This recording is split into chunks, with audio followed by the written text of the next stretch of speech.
really look up to somebody, even if they so rarely give advice on something, you're going to take it so literal because that is like a father figure to you. That is somebody that you take so seriously. That's you. Yeah. It's like men. But I'm not even saying that Rolo, because he doesn't. He's so good at the praxeology. It's not him.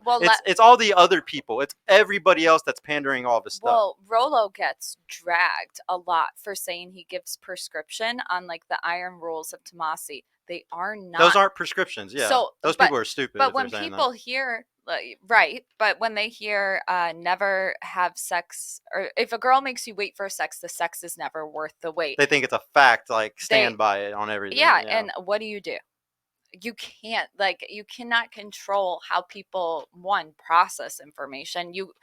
Rolo says it all the time. You can't speak in hyperboles because people take it. I've learned that too. Yeah. I say a joke.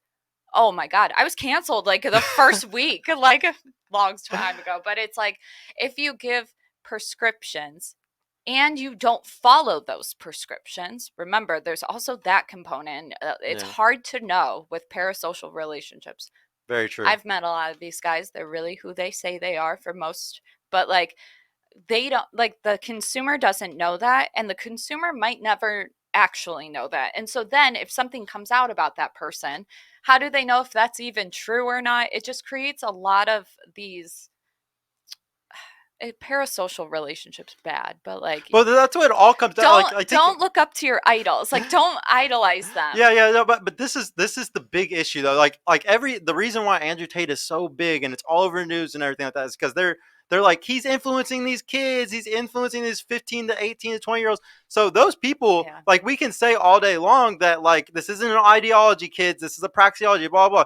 They're 17, 18 years old. Some of them are so fucking stupid that when they see these clips of Andrew Tate and stuff, they don't know anything else but to run with it. Like, if we were living in an intelligent society, Did they do anything that was harmful? Yeah, and see, thank God, like, nobody does. Like, I think everything is getting very, like, safe right now, I guess you could say, or like really like the truth is coming out in a way safer form to where guys, I don't think are gonna, like, there's people like me that are pushing it. I feel like in a way where guys are gonna be able to come and, like, I don't sit here and tell guys you can't be emotional and stuff. I tell them you need to go talk to your boys. You need to go do these certain things. And but some guys might watch certain things of Andrew Tate, like a 1 minute clip, and then it makes them think, oh, I can't talk about emotions anymore. But there's definitely tons of red pillars that are pushing everybody to say, no, just do it this way if you're gonna do it. Well, two things. One, why is it that and let's take, like, Tate away from, like, the allegations now. I normally don't like to talk about people unless I have all the facts. I'm not for or against. I just don't know. Okay. But I will separate it just to make this point. Before he was arrested, right? Before we knew all that shit, whatever. Why is it that they were trying to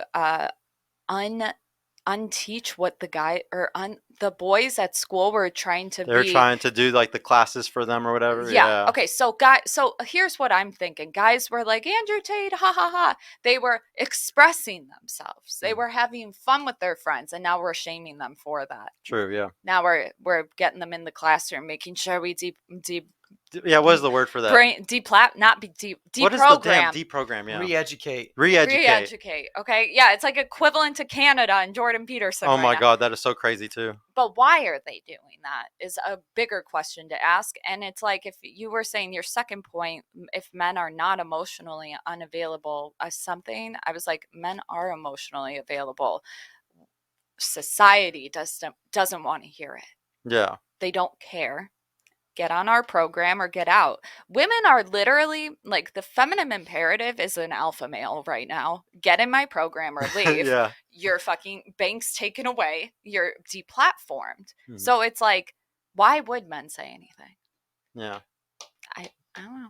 Yeah, no, I went on a tangent. No, you're good. Go to the super chats really quick. I didn't catch up with those. I didn't even think about it.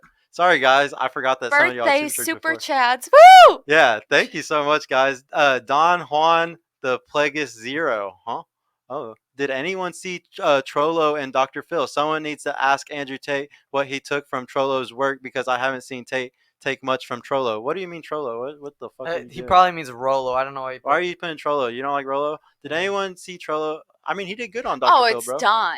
Don, stop it. Is he just trolling us? Yeah. Don Juan again. Hey Serge, much respect, but don't fall to you. But don't fall for the Venus Project. Since it's communism 2.0 without prices, you can't calculate. I completely agree with you, bro. That's the reason why. So the Venus Project was the thing that I was telling you about Zeitgeist. I gotta see it. So like one of the things that they preach is a utopian society at one point, that we have all the science and we have everything to fully, basically very communist fucking world. And I agree with you, bro. I don't think that we can make it to that point. I believe in free market so much. I ended up reading Atlas Shrugged about a year after I watched that and Atlas Shrugged changed my entire life on objectivism, on free market, on just selfishness and how it's a good thing and stuff. So like I honestly do not I do not believe in the Venus Project anymore like I used to. I definitely think it's communism 2.0. I agree with you, bro. Like if we're ever gonna make it to the point where we're the successful civilization, it's gonna be on the back of free market, sadly. It's just the fucking truth. Like the video people. Yeah, no, it's gonna be people like Elon Musk. It's gonna be people guys, honestly, that's my point with this channel. Like I'm getting into media because if you want to change the world, you have to get into media, and like that's how you get yourself big enough. You get more companies, you make more money. That's how you change the world, is with money. You're not ever going to change the world just with an idea or just saying anything. You have to invest. You have to put in a shit ton of fucking money. So like that's why people like Elon Musk will actually change the world and push us into space. And like y'all need to start looking up to people like Neil deGrasse Tyson, Michio Kaku, and other scientists, people who are trying to push us all the way into a higher consciousness as humans, push us into other planets, push us to a higher scientific level. If we sit here and we stay on this planet, we're gonna fucking kill ourselves, as we can see between the red versus blue, whether it's politics, sex, religion, money. We're gonna kill each other if we get stuck here arguing over this stupid shit. Well, we kill each other regardless. Yeah, it's gonna happen no matter what. I like to think about. I've been watching a lot of Atlanta shit lately. I like to think about that. We were already. I like to think that we were already advanced at one point in history, 10, 12,000 years ago, and we fucking blew it up and ruined it. Like, I think we ended up going to I think the pyramids are batteries. Like I love pyramids. Oh, you like all that shit? Yeah, especially. I would think. I mean, I guess the pyramid. Yeah, Aquarius, right? Oh my god, guys, we're Aquariuses. Oh yeah. Oh, Don Han with the $2. Thank you, bro. RP, angry, BP, dumb, and both no solutions. That is kind of true. I never thought of it that way, but that is kind of a way to put it. The RP people are angry. The blue pill people are dumb. And both don't got solutions. Not all of it. I mean, I'm just saying. Not all men. Yeah. But there's definitely, I meet a lot of guys. Like when I started this, like the reason why I started this because I joined the Fresh and Fit Dallas Discord. Oh, and nice. And I was the only guy in there with a solid relationship, that owned a business, that made, really good money. Like I was the only guy that was in a very successful position in a lot of things, to where when people would say stuff, I'd be like, you're wrong. Like I have this experience showing that you're wrong about this, And so I disagreed with everyone every day for months before people started agreeing with me on some shit. I started making the channel and people started seeing what I was doing. They're like, okay, I get this now. Do you have an example of something that you really disagreed with? One of the big ones was that all girls are hoes. We were kind of talking about this, that like a lot of girls, the body count thing, that if she's really hot, she must be a hoe. And it's just like, I got tons of these friends of girls that are very fine and they're not hoes. Like they're not.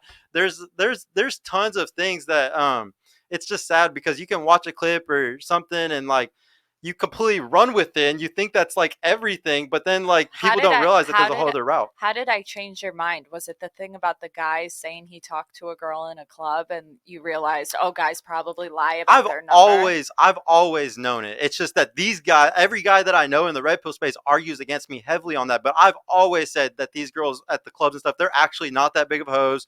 I know guys lie about their body counts like crazy. I've heard the exact story that you're talking about, how they lie. And then the girls are like, I never fucked him. Like, I hear that, especially around Hooters, where I used to go all the time. Bro, all the time, the regulars all the times would lie and be like, yeah, I fucked her. It's like, I go and ask her, and then she'd be like, I never fucked that regular. It's like, but they don't believe us. So that's where I come in. I'm like, I know you're not hoes. I know you're not fucking working when you could be a hoe, Now, don't get me wrong. There's certain girls, and I told you this, and I hate putting a number, but above a 6 hot, I would say probably does seek the validation, because those girls can get hired at those places. Yeah, there's a number, and that's what I used to tell them. I said, there's a number. There's like the 5, like the 4s to the 7s are the girls that sleep around, because those are the girls that aren't pretty enough, but they're not ugly enough either. They're right in the middle for the validation. I'm saying below a 5. You think below a 5? And so I'm judging harshly. A guy would probably say a 6. Remember, I don't see body like guys do. I just see face. So, and I've seen girls, they would come to work without makeup on. So I say, if you're below a 5 hot, you probably either have, in girl world, a face that only a mother could love, kind of. Sorry, mine.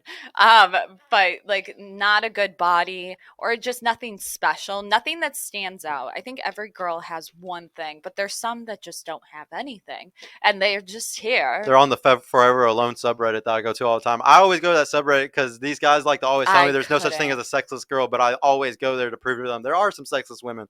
They're very ugly though. They're the very bottom 10% probably.